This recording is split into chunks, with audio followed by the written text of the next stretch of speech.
I left home for 8 months to work offshore, thinking the worst thing I'd come back to would be a leaky roof or an overgrown field. Instead, I came back to 4 finished houses sitting on my family's land with families living inside them, and a bright white gate that said I didn't belong there anymore. And when I demanded an explanation, the Homeowners Association told me, smiling, that the property wasn't mine on paper. The GPS chirped, "You have arrived," and for a second, I actually believed it. Until I looked up and realized nothing in front of me matched the place I'd grown up. The old dirt road that used to rattle my truck had been replaced by brand new asphalt, smooth as a shopping mall parking lot. My grandfather's wooden fence was gone, ripped out like it never existed, and in its place stood a clean concrete wall that ran forever in both directions. Right where our hand-carved gate used to hang there was an automatic iron entrance with a keypad, a camera, and a glossy sign, Meadow Ridge Estates Phase 2. I sat there with my engine running, staring so hard my eyes started to burn, like if I stared long enough the whole thing would snap back into place. 8 months is a long time, sure, but it's not 8 years. It's not enough time for someone to erase 60 years of family history and replace it with a gated neighborhood like they were swapping out a couch. I killed the engine and stepped out, and the first thing I heard was a lawnmower. Then kids laughing somewhere behind the wall, a dog barking wind chimes. Normal neighborhood sounds like this place had always been here, and I was the weird one for questioning it. My boots crunched on gravel that hadn't existed when I left, and I walked up to the iron bars and looked through. 4 ranch-style homes, neat little driveways, fresh sod, potted plants on porches, American flags by the doors. Not a construction site, a finished lived-in street. The gate was unlocked. That part still messes with me because it was like whoever did this wanted me to walk in and see it, wanted me to feel that slow, sick realization. A guy was washing his car in the closest driveway, and he looked up like I was the one trespassing. "Can I help you?" he called, shutting off the hose, that cautious tone people use when they're trying to decide if you're a threat. I stopped about 20 feet away and tried to make my mouth work. "I own this land," I said, and even as it left my lips it sounded ridiculous, like I was reading lines from a nightmare. He laughed, actually laughed. "Man, you're confused," he said. "I bought this house from the HOA 5 months ago. This is Meadow Ridge Phase 2. 5 months. While I'd been welding steel and working 14-hour shifts with spotty signal and stale coffee, someone had built 4 houses on my land, sold them, moved families in, and convinced everyone that I was the one who had the wrong address. I didn't yell at him. I didn't threaten him. Because he wasn't the enemy. He was just a guy who thought he'd done everything right. So I pulled out my phone and started taking pictures, slow and steady. The gate, the sign, the street layout, the mailboxes, the cars, the license plates, his face from a distance. His posture tightened instantly. "Hey, what are you doing?" he snapped. "You can't just take pictures of people's homes." "I can take pictures of my land," I said, and my voice came out calmer than I felt. He pulled out his phone and muttered that he was calling the HOA like that was going to scare me off. I walked back to my truck, sat behind the wheel, and just breathed for a minute, because I could feel something cold settling under my ribs. Not anger yet. Something worse, that feeling you get when someone hasn't just wronged you, but rewritten reality like you never existed. I called the sheriff's department less than an hour later. I explained everything as cleanly as I could. I'd been away for work. I came home to 4 houses on my property. I never sold anything. I have the deed. A deputy met me at a gas station, looked at my paperwork, looked at my photos, made one quick call, and then handed my deed back to me like it was a coupon. "County records show this land under Meadow Ridge Estates, HOA, he said, not meeting my eyes. "This is a civil matter. You'll need an attorney." That was it. No walking the site, no questions, no concern, just a polite shrug wrapped in a uniform. I sat in my truck after he left, gripping the steering wheel so hard my knuckles went white, and for the first time the panic crept in.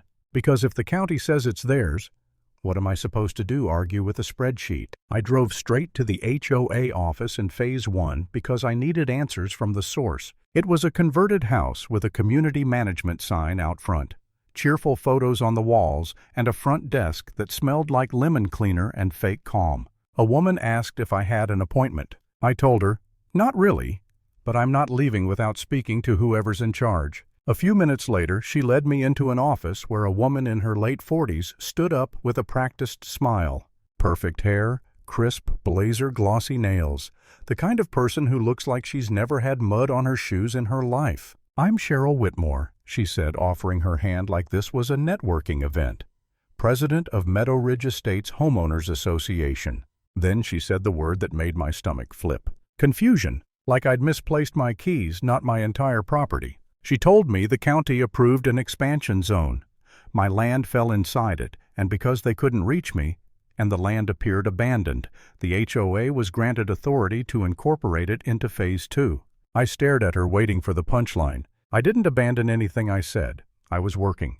My name is on the deed. I never signed a transfer. Cheryl slid a thick folder across the desk like she was doing me a favor. "I understand this is emotional," she said, voice syrupy. "But the community is established. The homes are sold. Families live there now. Fighting this would be expensive.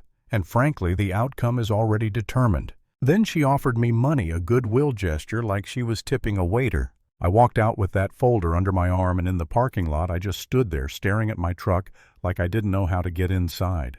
Because a tiny ugly thought had started whispering in my head. What if she's right? What if I missed something? A notice, a filing, a technicality. What if I come at this hard and I'm the villain, the guy trying to rip homes away from families? That night in a cheap motel with thin curtains and buzzing lights, I opened my laptop and started searching. And I'll be honest, for a couple hours I spiraled. Legal jargon forum posts, horror stories, people yelling, "Get a lawyer," like that was a magic spell. I felt exhausted alone, and for the first time I thought, maybe I should just take whatever check she's offering and walk away because this is too big. Then I stopped. I closed every tab, took one deep breath, and did the only thing I know how to do when a situation turns dangerous. I started building a paper trail. First I pulled up the county property records, and there it was plain as day. My deed. My name still on it. No transfer recorded, no sale, no amendment, nothing. So Cheryl's calm little speech about authority wasn't a misunderstanding, it was a lie. Next I searched building permits because permits don't care about smiles and blazers. And I found 4 permits filed months earlier, listing the property owner as Meadow Ridge Estates HOA. Not me, not my family. Just them, like they'd already decided I was gone, and they were writing the story without me. Then I followed the money. Sales records showed those homes sold for hundreds of thousands each, and the proceeds fed into a development account, managed by Cheryl's husband.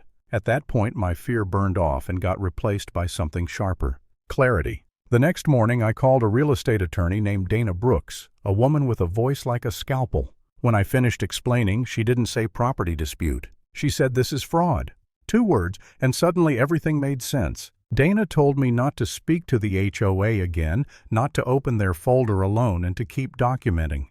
And then just when I thought the only evidence I had was paperwork, my phone rang with a number I didn't recognize. An older man introduced himself as Earl Jenkins, a neighbor who'd lived near my property longer than the HOA had existed. "I've been wondering when you'd show up," he said, like he'd been waiting for the other shoe to drop. He invited me over, and in his living room he pointed to a monitor showing security camera feeds time-stamped and archived. Then he held up a USB drive between 2 fingers. "I got 6 months of footage," he said, "from the day the trucks rolled in." I just stared at it, because suddenly this wasn't my word versus theirs. This was dates, faces, vehicles, and proof that someone built an entire neighborhood on stolen land while I was away. Dana watched that footage and didn't smile once. "This is gold," she said quietly. "And they're going to panic."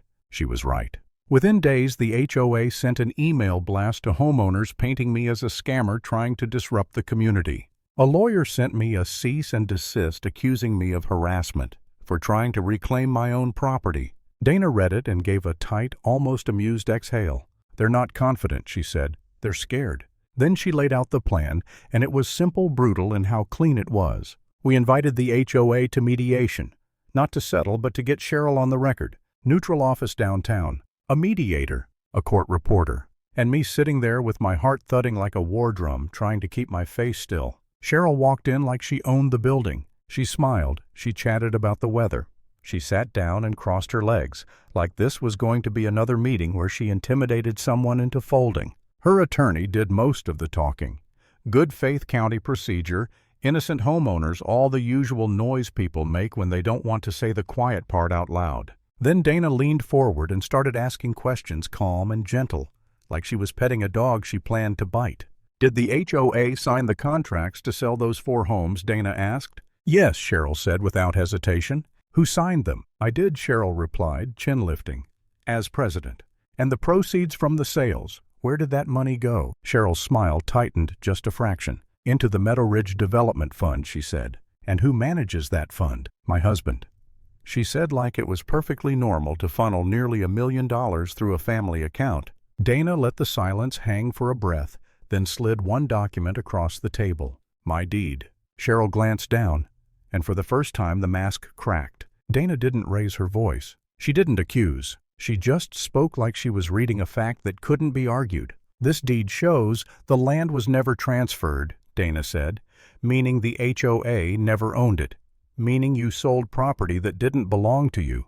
On the record." Cheryl's chair scraped back so hard it squealed. "This is a setup," she snapped, voice suddenly sharp. "No more customer service tone. He abandoned that land. I created value. I built a community where there was nothing but weeds." Her attorney grabbed her arm, whispering. The mediator raised a hand, warning her to calm down. But Cheryl was already pointing at me, eyes bright with rage. "You think you can come back and take everything?" she hissed. "You're nothing." And there it was, not confusion, not procedure. Ownership, not of land, but of power. They stormed out and the door clicked shut behind them like the end of an era. Dana looked at the court reporter and said, "Please certify that transcript today." Then she turned to me and her eyes were steady. "She just confessed," she said. "She can't walk that back." 2 days later, we filed to quiet title to confirm my ownership in court, and we submitted fraud evidence to the district attorney. And when the judge reviewed the deed and the mediation transcript, there was no long debate, no dramatic pause, no maybe. The HOA's claim was dismissed. My ownership was affirmed. And Cheryl Whitmore, the woman who smiled at me and told me the outcome was already determined, sat there staring at the table like her whole world had just been unplugged. I didn't celebrate. I didn't throw my fists in the air. I just exhaled slow. Because for the first time since I pulled up to that gate, reality snapped back into place. And the lesson is simple. When someone tries to steal your life with paperwork, you don't win by yelling, you win by proving the truth.